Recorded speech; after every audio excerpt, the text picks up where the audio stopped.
ये कहानी है एक बाप बेटे की जो स्कूटर पर कहीं पर जा रहे होते हैं। तभी जो बाप होता है उसकी नजर पड़ती है रोड के साइड में कुछ लड़कों के ऊपर जो कि कीचड़ में कुछ ढूंढ रहे होते हैं। तो अपना स्कूटर वहां पर रोकते हैं और जाकर के उनसे पूछते हैं कि बेटे क्या ढूंढ रहे हो यहाँ पर। तो उनमें से एक बोलता है कि आपको दिख नहीं रहा है कि ये सामने सोने का फल है, हम उसको पाने की कोशिश कर रहे हैं। उसकी ये बात सुनते ही पिता का ध्यान जाता है उस सोने की फल की तरफ जो चमक रहा होता है।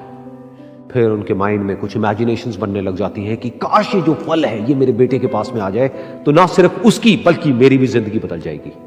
तो बिना सोचे समझे अपने बेटे को धक्का मार देते हैं उस कीचड़ में और बोलते हैं कि तुझे किसी भी कीमत पर वो फल लेकर के आना है।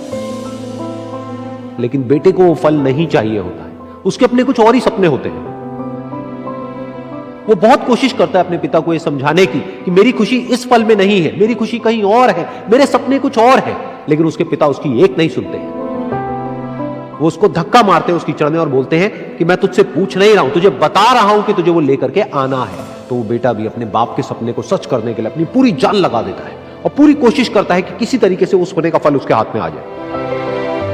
लेकिन जैसे जैसे वो हाथ पैर मारता है उस फल को पकड़ने के लिए वो और नीचे धंसने लग जाता है और फिर जाकर के उसको समझ आता है कि ये कीचड़ नहीं है, ये दलदल है।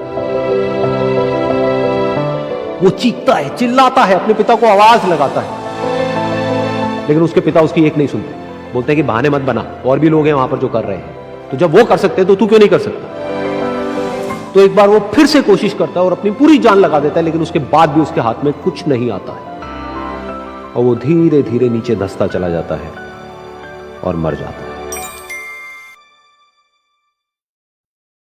तब जाकर के उसके पिता को एहसास होता है कि उससे कितनी बड़ी गलती हो गई।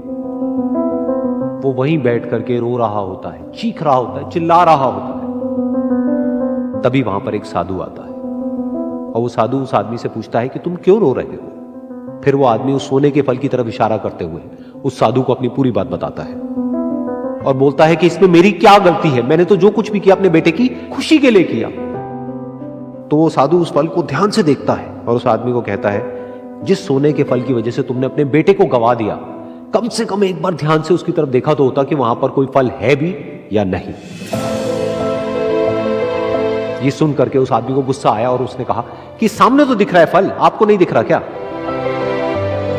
तब वो साधु उस कीचड़ के ऊपर एक पेड़ होता है जिसकी तरफ इशारा करते हैं और बोलते हैं कि वो जिसे तुम देख रहे हो वो उस फल की परछाई है, असली फल वहां पर उस पेड़ के ऊपर है।